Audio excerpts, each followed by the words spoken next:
વડોદરામાં ગોત્રી ઓશિયા મોલ સામે આવેલ પિઝા રેસ્ટોરન્ટમાં મારામારીની ઘટના બની છે। અસામાજિક તત્વોએ રેસ્ટોરન્ટ મેનેજર કર્મચારીઓને માર માર્યો હતો।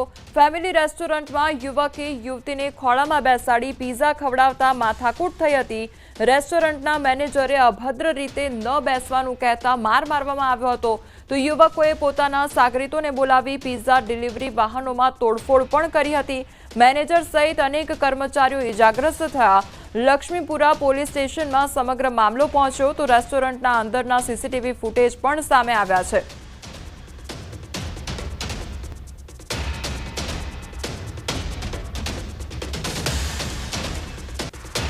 તો વડોદરાનો આ સમગ્ર મામલો સામે આવ્યો છે કે જ્યાં પિઝા રેસ્ટોરન્ટમાં મારામારી કરવામાં આવી તે અંગેની ઘટના સામે આવી છે। હવે વધુ તપાસ પણ એ મામલે કરવામાં આવી રહી છે।